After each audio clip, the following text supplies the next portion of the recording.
say you don't want to code all of the elements, you just want to do most of it in Illustrator, but you want to bring it over to P5 to add some interaction.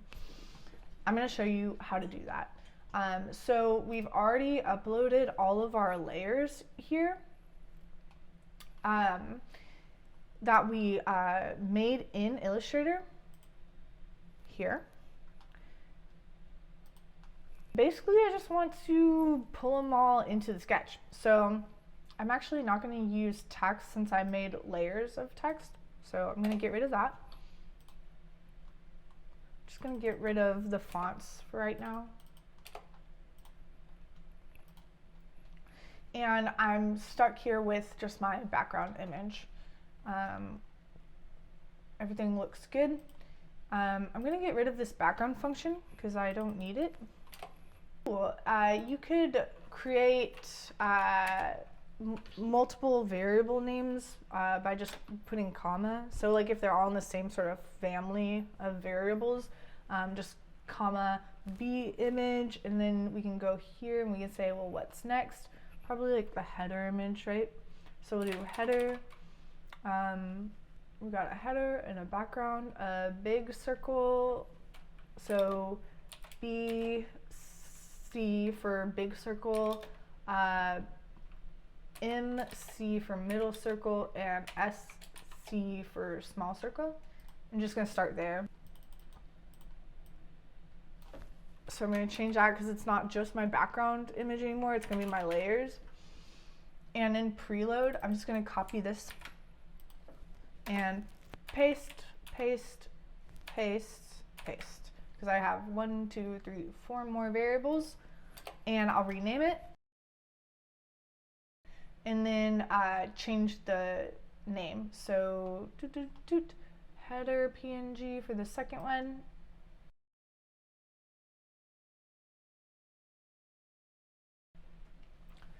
Just make sure everything is spelled correctly. I'm getting an error down here, so I might have to re-upload. That'll be fine. So let's go ahead and draw the header image on top of the background image. So we could just copy that as well, and oops, and paste it. And change that variable name to header.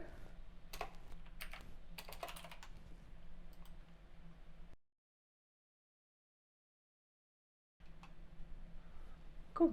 So yeah, it got the header, so I just have to resize it. This is the problem with using images is when you try to resize them, they become pixelated.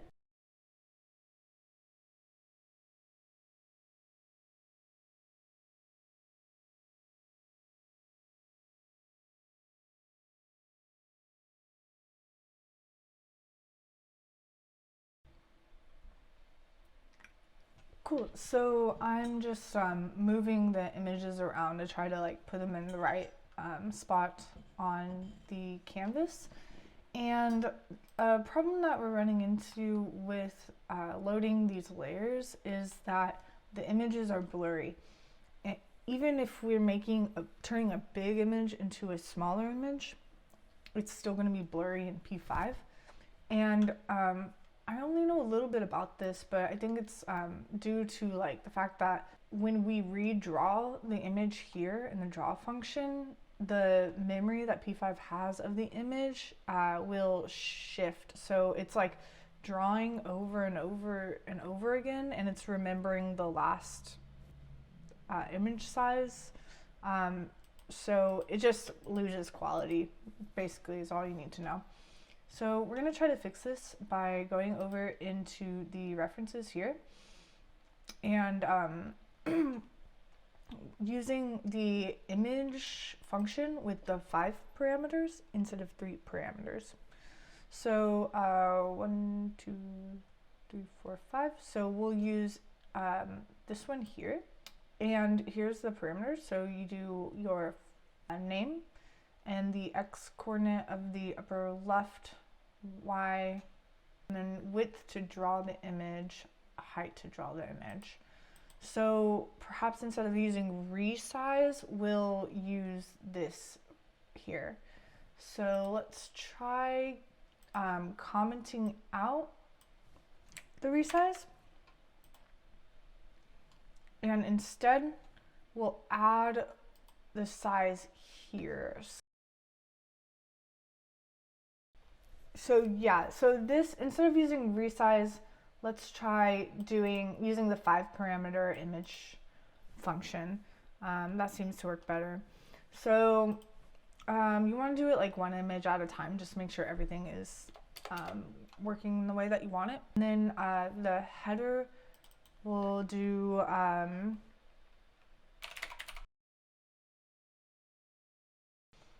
I think the reason why it looks a little bit off is because I am changing the scalability of it, or I'm changing the ratio of it.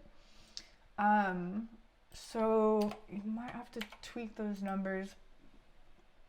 I think that looks better than the resize function though. Let's see.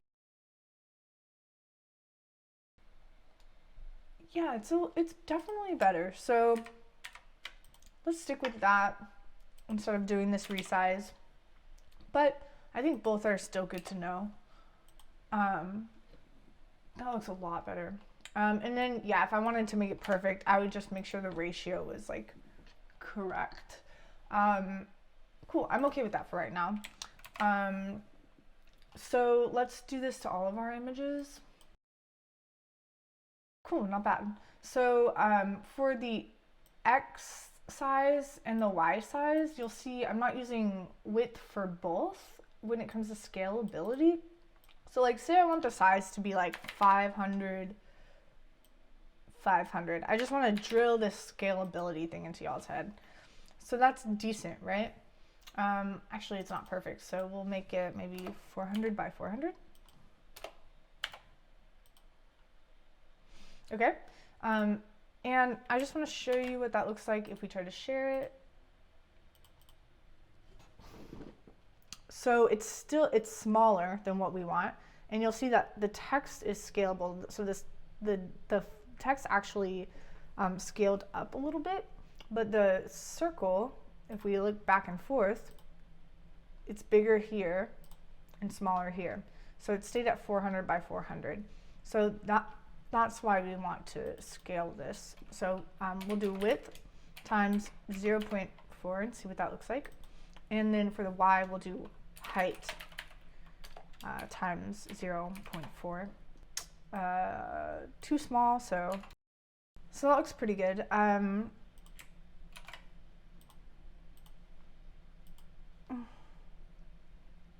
Cool, so you see now it sort of stays the same, like it has like the same placement on the canvas as it would if you're like making it small or making it big. And you can like check the spacing between things just to double check. So it like actually, when you share it on bigger screen, grew in size. So I'm looking at the edges and I'm seeing a little bit of pixelation, but as far as like this project goes, as long as it's not like super duper blurry, I think we're okay. Like I've said, coding all of this will make for a perfect image, but I'm not going to force that upon y'all. So cool, let's go ahead and do this to the other ones.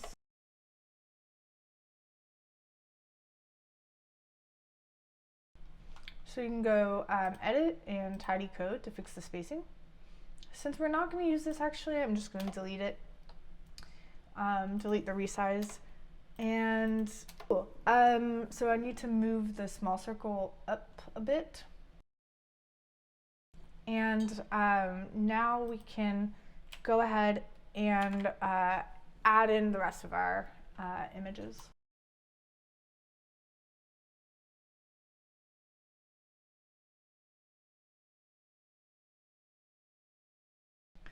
So I'm just coming up with names that make sense to me. You can organize this however you think is best.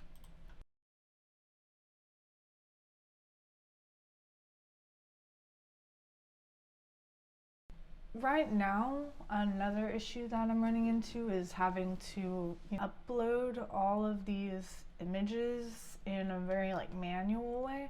You could use a for loop and an image array. So I'll talk about image arrays later, and I haven't gone to for loops with us yet. So let's just stick with manually writing it out. Another thing too is if you use a for loop to read through all of these images, you want them named like image 1, image 2, image 3, image 4, image 5. With the different titles like I have, I'd have to go in and change all of these, so I'm just gonna load them one by one.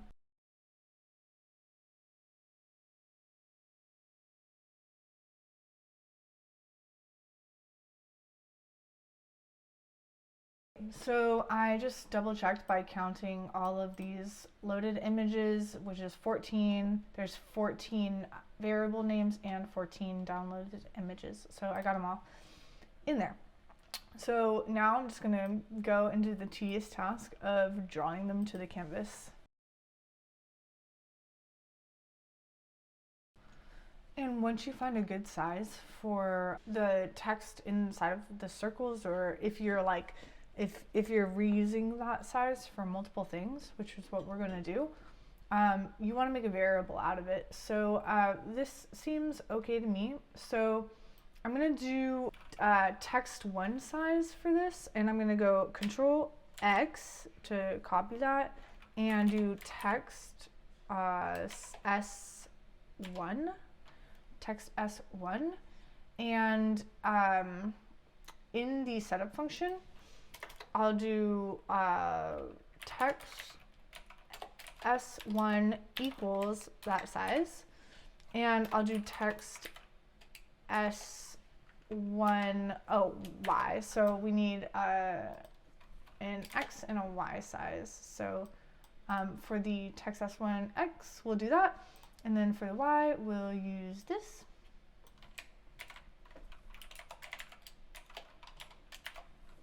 And make sure you do text S1X. And so now we have them here, and we'll just make it into a global variable up here. So let text S1Y, text S1X, and we're going to make a text S2Y and a text S2X as well. So those are variables for our text size that we can then change later. And here, since we're at it, let's just go ahead and copy that and make a text S2 and Y. Cool. And then these are going to end up changing and being smaller. So for now, we'll just keep it like that. Alrighty, and so now instead of having to rewrite this 3 times, we can just paste it and change these variables instead. So this one's going to be text BC, this is MC for the middle text, or middle circle text, and then small SC text for the small circle text. And then they're all going to be moving down. So this one actually has to move up slightly. So I'll do divided by 1.5, decrease the number because it's going up on the y-axis.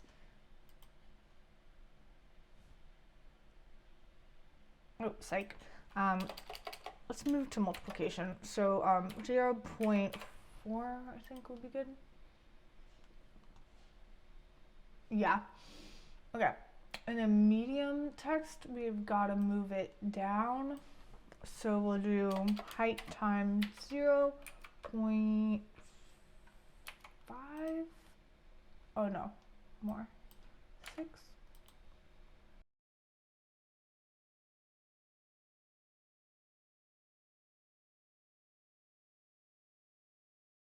Cool.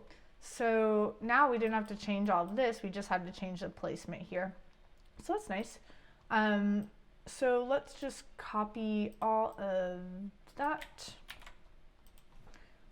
and paste it and place it. So now instead of text S1, we gotta change all of these to 2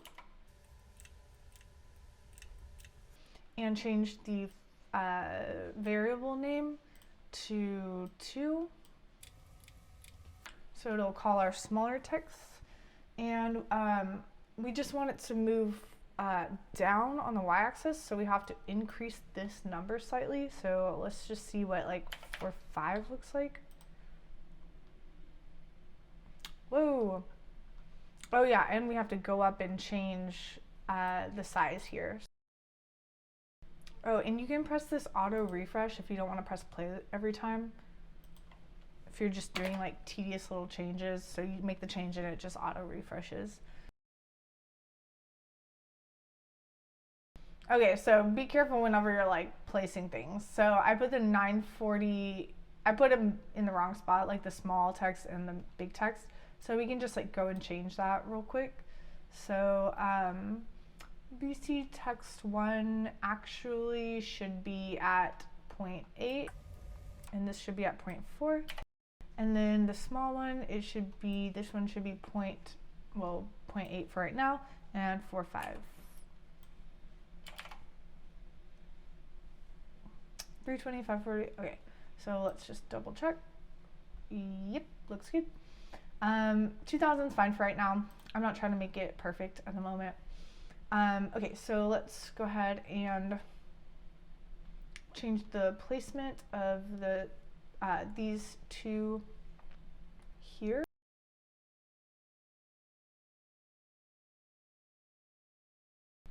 Five. So sorry, I'm going a little bit out of order because I had to reorder things. Okay, so a little close to the edge down here, but that's okay for right now. Everything looks pretty good. Eventually, like if I wanted to perfect it, I'm gonna go like make the ratio better because I don't want it to be pixelated like this. But it's better than it was. So I'm putting the dotted line on the right at, I'm really just putting anything right now, and I'm gonna tweak it around. So I have to change the height. I wanted the height to be the same height as the big circle.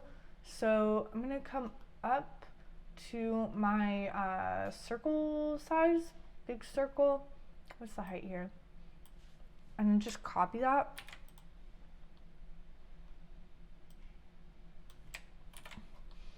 And then the width really shouldn't be that wide, so I'm just gonna change the width. That looks a lot better. Okay, so I have to move it down on the y-axis, which means I have to increase the y number. So I'm just gonna do times 0.2, or sorry, 0.8, and see where it is. That's too much. Perfect. So it's at it's as big as the circle is. So at its placement on the y-axis, the dotted line. So on the x-axis, it's in the middle. On the y-axis, it's at height times 0.55. And then this is how big it is. So it looks pretty good. It has to go over to the right on the x-axis, so I have to increase this. So cool, that looks fine. Now let's add in this little text here. I called that the side text. So I'll just copy that, paste it, and put in the side text. And definitely resize it, and let's just make it the size of this bigger text. So I'm just going to copy that, and for the size, which goes here, or that's the location, this is the size, so paste that, and then paste it again here, but change that to y. Nice. So that's what's good about having variables for size and location, because you can like reuse it and you don't have to like figure out all of this like height times nonsense. So that'll make your life a lot easier. So we need to move it over on the x-axis. So we just have to increase this number. And then last but not least, let's put in these bottom words here. The bottom words are going to be the size of like 2016 here, so the small text size. So I'm just going to copy that line.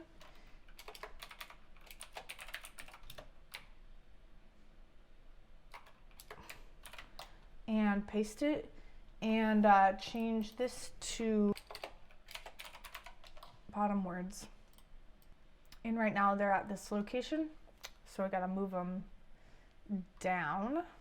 I think the size is not good for this, so we're gonna have to change that one to be width times 0.8.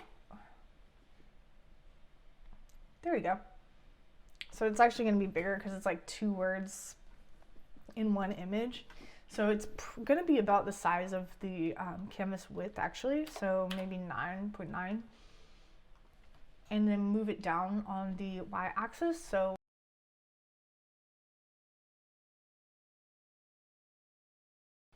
okay, that's okay. It's a little blurry, but it's fine.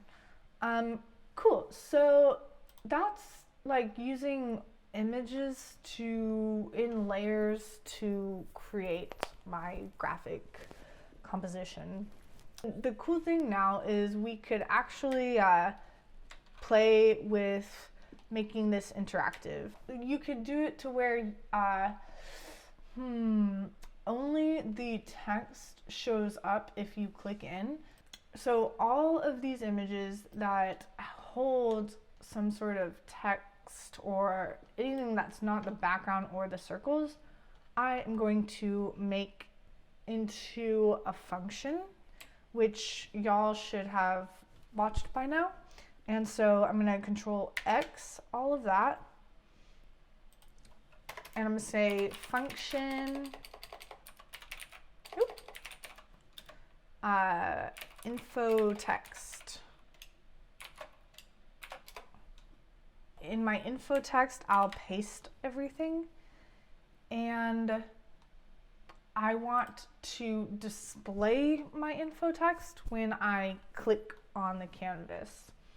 So in order to do that,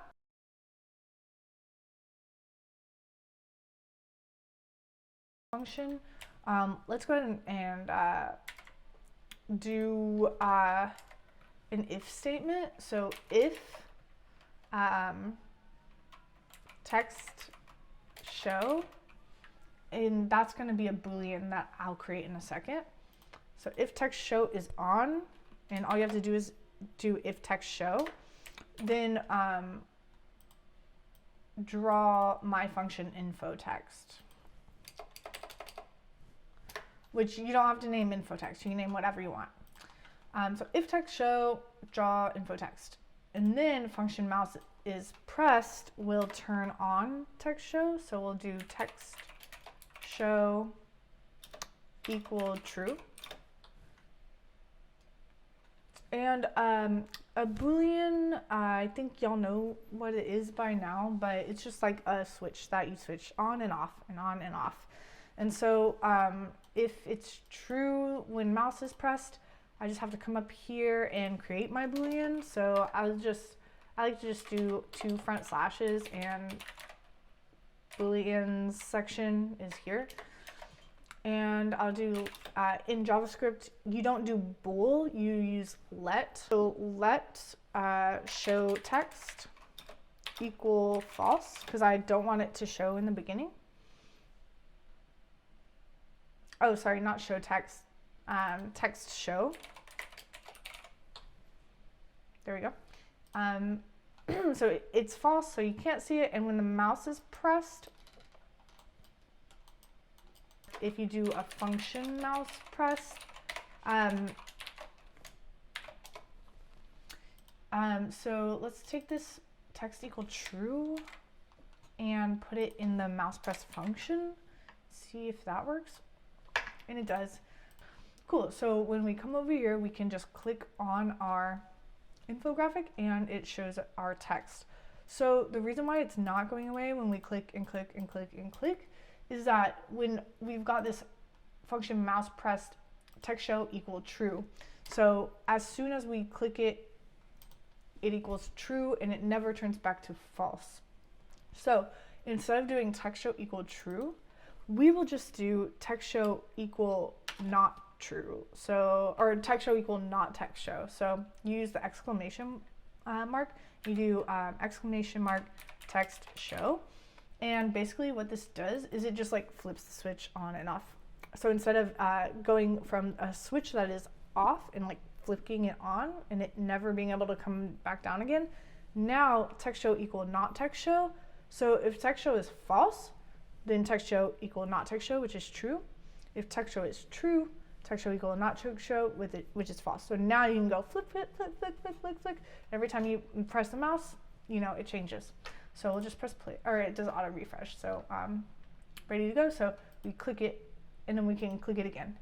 Click it on, click it off, click it on, click it off. That's pretty cool. So we've got some interaction. And as long as you have one interactable for this project, then you're good. Although I would suggest maybe making multiples, and also maybe having like create your own icons to show that we can interact with it. So like if you come up to this and you're just a random viewer, like you wouldn't really know, oh, I can click on it, I guess. So maybe there's some signaling, some icons, or you could use maybe animation to show that you can click on it. So let's see, we want to incorporate animation that actually is effective with this imagery. What could be cool is if something is clickable, maybe we could make it move. So what if we did beautiful news source World Bank? You know what I'm gonna do actually? Click to the artist's page. So I'm gonna, I'm gonna make a link if you click it to this page. So the way that you do this, in the mouse press function, we go window.open, I believe. And then what do we want to link to? This page right here. So in quotes, we just put that link. So window.open this link. So I want to click on bottom words. Then I want to send you to that link. Although it's kind of misrepresented because it's like it's not sending. What I should do is send it to the source, but this is a tutorial, so I'm being lazy. Be good, be better than me. Send it to whatever is represented on the page. Make that the link that you send us to. Just for the sake of this tutorial, I'm going to use this link.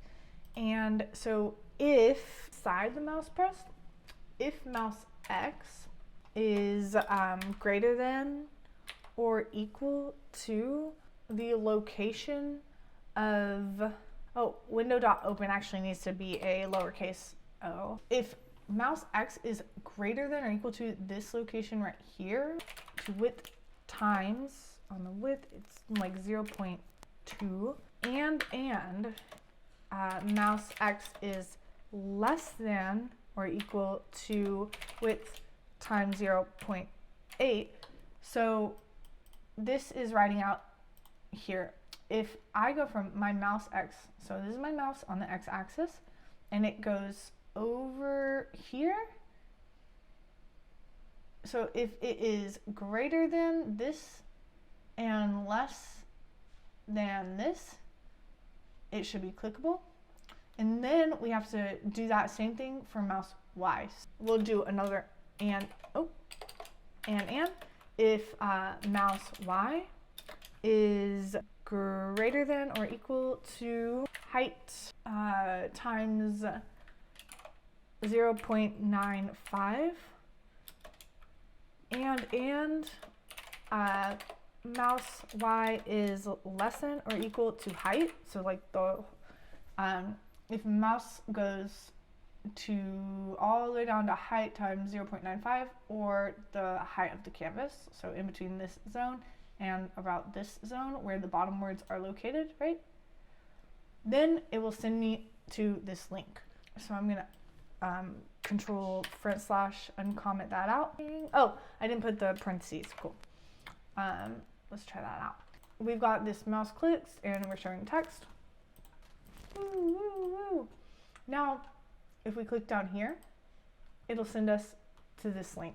We've got our variables x and y that now we can change. So if I come up into my draw function and I say y minus equals 1, and I show the words, it goes up on the y-axis. This is all in the animation tutorial. So I don't want it to go up and never end. I want it to go up and back down, like in a little loop. So actually, just to make my life easier, I'm gonna use sine, cosine functions, because that way I don't have to write like a bunch of conditional statements to like keep it in a certain parameter. And if you have any curiosity about it, you can watch my sine, cosine tutorial. Let's say x equal, so sine is going to move up and down, and in our case we do want that, but we could also use cosine for the y. So let's just like move it in a little circle. The parameter that it's asking for is an angle. So normally I create a variable called a for angle. So I'm going to say let a equal 0. So the angle will start at 0. And then down here, I want the angle to move. So I say angle plus equals 1. And honestly, if you don't know what I'm doing, just follow along. This is all just extra anyway. This is going to be, we have to scale it up.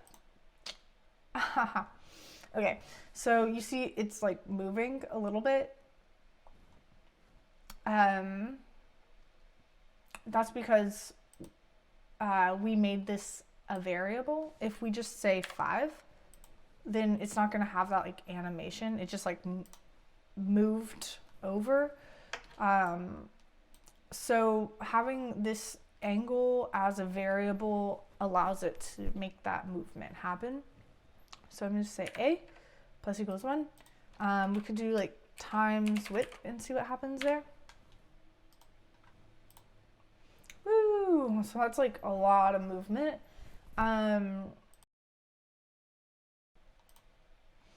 So it's moving slower, but it's still moving at like a long range. So that's about right for me. Let's just copy and paste this, and we'll say y instead of x. We'll keep the a the same as the x value. Okay, so I'm changing the x and y origin to 0, 0. That's where it'll be drawn in the beginning. And then I can change the location could be changed here. So if we add an offset. Okay, so I'm just trying to like figure out where the words are located at the moment. And adding this offset just like moves it around. Multiplication will change the range of the motion pretty heavily.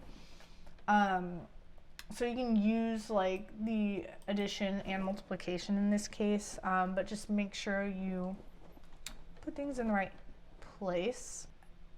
Having the starting point up here in the setup function, I instead put the starting point of x and y down here.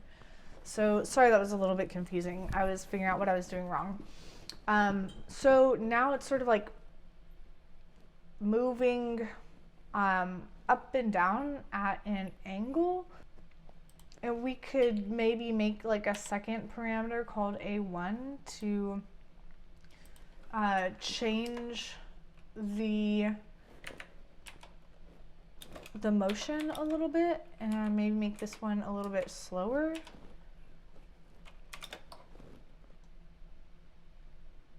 And then create the variable up top.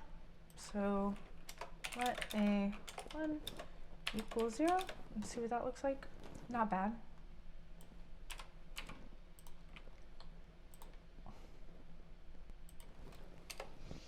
Yeah, you can play around with it and see what it does, but it's moving it ever so slightly. I think the movement should be a bit bigger. The speed and how much you scale the angle is going to move differently. So if you watch the animation video, I show you how to make like the circular motion a little bit better than this. But honestly, I like the way it's moving. It's a little bit fast. But it's okay. So this is moving down here, so it's prompting me to like go down and click. And unfortunately, I have to like change where I'm clicking because only like the middle part is making it show up. Because I want to be able to like click on that word here and click on this word and go to the link. So I just have to do some tweaking in the create link section.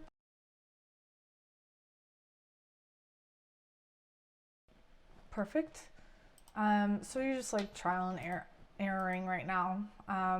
That's kind of how I do it anyway. And mouse Y is greater than height times 0.95 and mouse Y is less than height. Okay, so we have to test this out. Does it work here? No. Does it work here? No. Here? Yes. Okay, so our main thing is if we click on the word and it links, then that's what we want. So does it link? Yes. Okay. So now we have this, well, we would need like an icon or some way to know to click in, so that's extra. So, but we have interaction and we have animation and we have, oh, even more interaction with the link. So just like tweaking the numbers to like make everything work properly will take you a little bit of time, but here is the version of me using just like nothing but code. And so if we put it like, let's see, sketch. Yeah, so I coded all of the circles, all of the color, I coded the background. This is an image here that I could fix a little bit. I haven't added any animation to this one yet, but already kind of like the image is a bit brighter. Let's look at them side by side. Here's, let's see like how much code each one took. I'm just curious. This is the only code. Basically, a couple of images I uploaded, but not really. And I coded like the shapes and the color and the font, the text and everything. And the amount of code I did was 166 lines. And then for the layers and uploading PNGs pretty much solely, it took like 111 lines. So I guess a little bit of less lines with the images, but let's see what they look like. So next to each other, I spent about the same time on each one of these. So you can see already that the one that I coded is like a lot brighter, that could be due to the image that I was pulling the colors from. Like maybe the original colors are a little bit darker. I'm not sure about that, but already like the one that I'm coding is really drawing my eye a lot more. So, and I added like opacity and stuff to it, and I can animate the color. Like I could make that really, really cool. So already I'm already being drawn to like the left one. I added the icon so I can click in, and here I just know I can click in. So I added some animation down here. As far as the font is going. I like the way that the right side looks a little bit more. Yeah, I'm leaning more towards the right. I think just because of the leading and like the spacing of it all, it looks a little bit neater. And I think the dots look a little bit nicer on the right side. The interaction works the same. So you could combine these two modes. Like you could do the circles in the background, code all of that, and you could do the text as layered images that you've already like formatted properly. I think if I spent a little bit more time on this left one, I could have done a better job with the text and the font, but I was kind of just going in a rush for the tutorial. But yeah, I mean, it's really like up to you how you want your workflow to be. And coding is like a huge learning curve. So if you want to like minimize that amount of code that you have to spend like working on figuring things out, you might go this route. This was a really fun experiment for me, just to see what might work better. I'm looking forward to seeing how y'all figure things out. But in essence, there's like a million ways to do one thing. So figure out your own workflow and have fun. Happy coding.